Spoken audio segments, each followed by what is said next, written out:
뉴스 클릭! 바다 통한 탈북을 한국 해군이 막고 있다. 2019년 11월 발생한 탈북 어부 강제 북송을 놓고 정치권의 논란이 계속해서 이어지고 있습니다.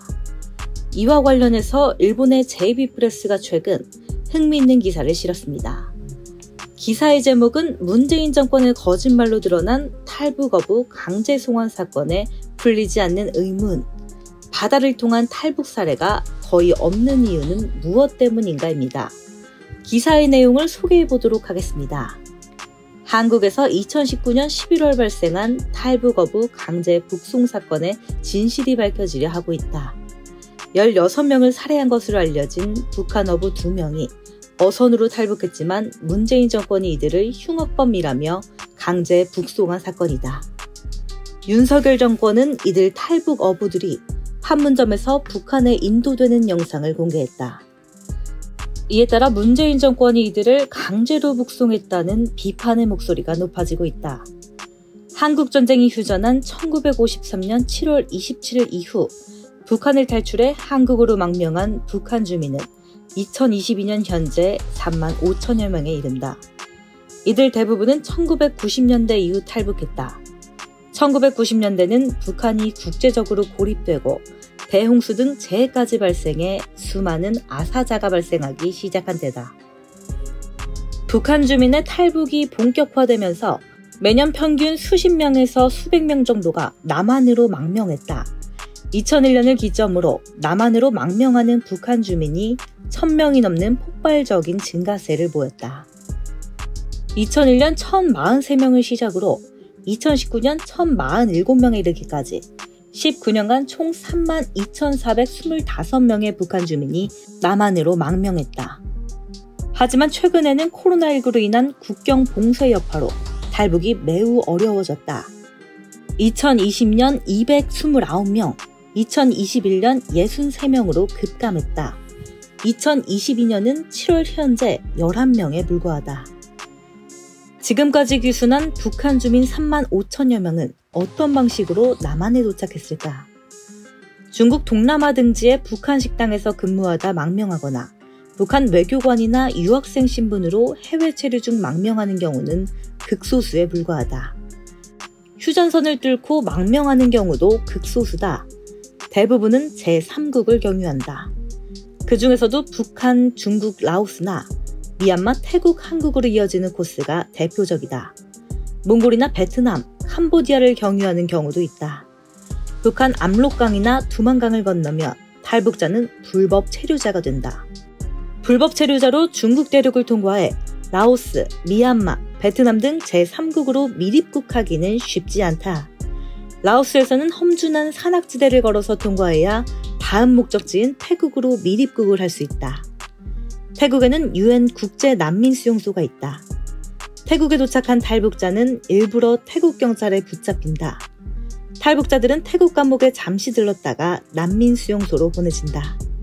이후 탈북자들은 통상 3개월가량 태국의 난민수용소에서 대기한 뒤 임시요건을 발급받아 한국행 비행기를 타게 된다. 태국의 UN 난민수용소에 들어가기 전까지 탈북자들은 중국 공안과 제3국 경찰이나 북한 대사관 요원들에 의해 북한으로 강제 송환될 위험에 항상 노출돼 있다.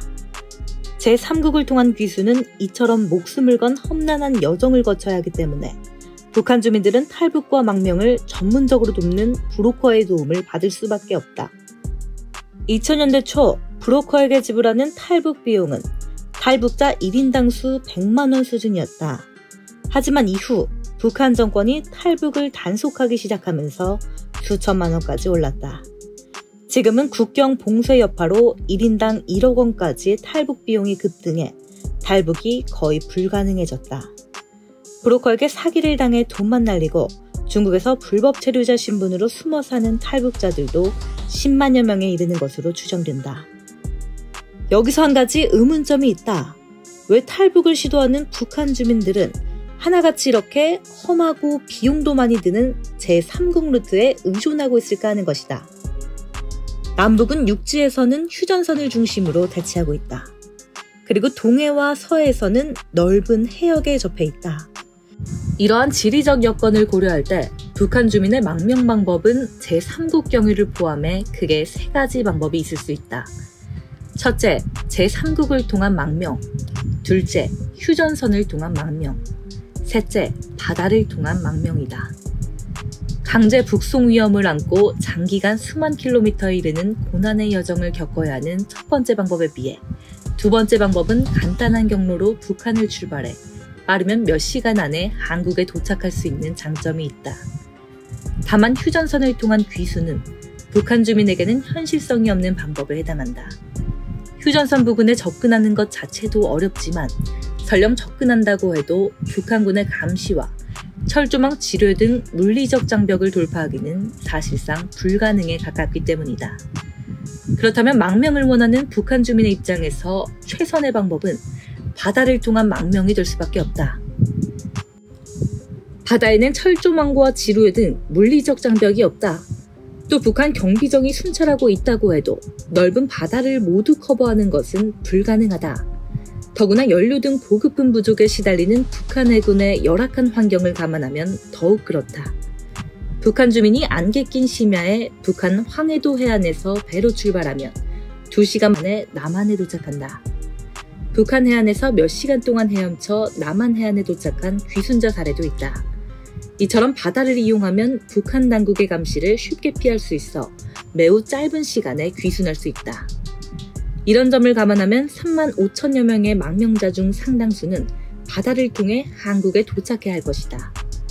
하지만 통계가 말하는 현실은 매우 부자연스러운 모습이다. 탈북 러시 기간에 한국에 도착한 망명자 3만 2,425명 중 북한 해안에서 배로 출발해 귀순한 탈북자는 놀랍게도 118명에 그친다. 전체 망명자의 0.36% 수준에 불과하다. 왜 바다를 통한 탈북이 적은 것일까? 그 이유를 짐작할 단서가 될 만한 사건이 최근 수면 위로 떠올랐다.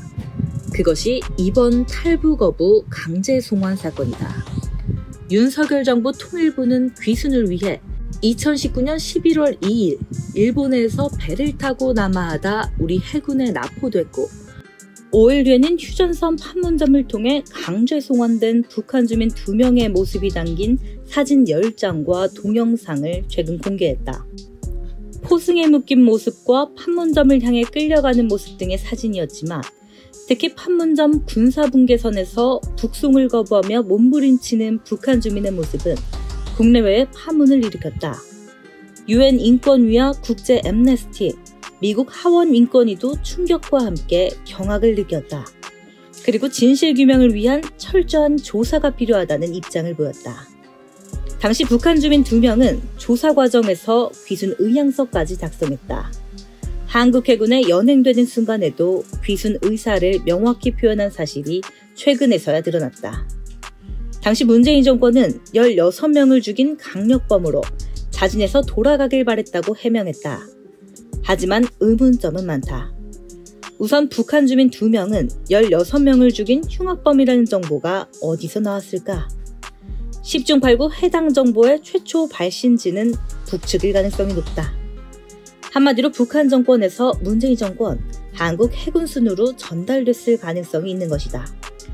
당시 해군 1함대 항구로 예인된 배를 검역했던 검역관은 최근 당시 선내에는 핏자국과 칼, 도끼 등의 흉기가 전혀 없었다. 식량만 쌓여 있었다고 증언하기도 했다. 이 점에 대해서는 규명돼야 한다. 몸집이 작아 보이는 북한 주민 2명이 좁은 배 안에서 16명을 죽였다는 말은 상식적으로 납득할 수 없다. 북측의 16명을 죽인 강력범이라는 일방적인 주장에 남측이 그대로 휘둘렸을 가능성이 높다. 100번 양보에 16명을 죽인 혐의가 있다고 해도 이 경우에는 한국법으로 처리하는 것이 타당하다. 북한에서 처형 등 심한 탄압을 받을 것이 분명한 상황에서 망명 희망자들을 강제 송환한 것은 명백히 반사회적, 반인권적인 행위에 속한다. 한국 해군은 압도적으로 우월한 장비와 연료 덕분에 북한 해군보다 훨씬 철저하게 NLL 주벽 해연을 감시하고 순찰하고 있다.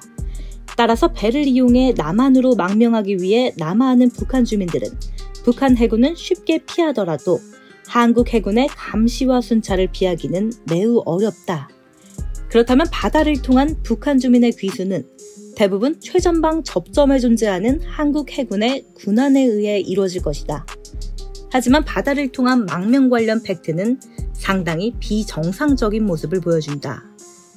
탈북 러시 기간 동안 배를 타고 귀순한 북한 주민 118명의 58%인 69명은 남한 해안 또는 항구에 자력으로 도착했거나 거의 도착한 상태에서 남한 민간인이나 경찰에 의해 발견된 경우에 해당한다.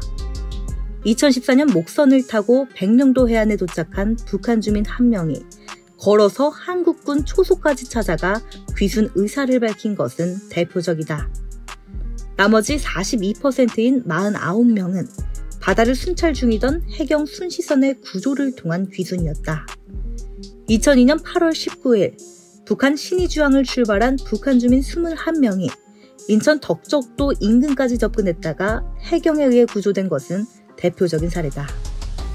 2011년 11월 1일에도 북한 주민 21명이 배를 타고 소청도 인근까지 접근했다가 해경에 의해 구조됐다. 바다에서 이 같은 21명 규모의 집단 망명은 극히 예외적인 경우에 해당한다. 이상하게도 배를 이용한 귀순 사례 가운데 한국 해군의 도움을 받은 경우는 거의 없다. 지금까지 언론 등의 보도로 알려진 바에 따르면 한국 해군이 망명을 목적으로 남하하는 북한 주민을 구조했다는 사례는 찾아보기 어렵다. 2011년 21명이 귀순한 경우는 한국 해군이 소청도 근해에서 조명을 끄고 항해하는 선박이 있으니 확인해달라고 해경에 협조 요청을 한 것이 유일한 사례였다. 그나마 당시 한국 해군은 그 배가 서해에서 불법으로 꽃게잡이를 하던 중국 선박이라고 판단해 해경에 맡겼을 가능성이 높다. 한국 해군이 최전방 지역에서 활동하기 때문에 배를 이용한 북한 주민의 귀순은 대부분 한국 해군을 통해 이루어져야 정상인데 그런 사례가 거의 없다는 현실은 이번 강제 송환 사건의 실마리를 제공한다. 즉 한국 해군이 무슨 이유에서인지 배를 이용한 북한 주민의 망명을 물리적으로 봉쇄해왔을 개연성이 높은 것이다. 다시 말해 한국 해군에 의한 귀순 사례가 거의 없다는 사실은 한국 해군이 그동안 귀순하기 위해 남하하는 북한 선박을 물리적으로 가로막고 북한으로 돌려보낸 데에 따른 것으로 보인다고 할 수 있다.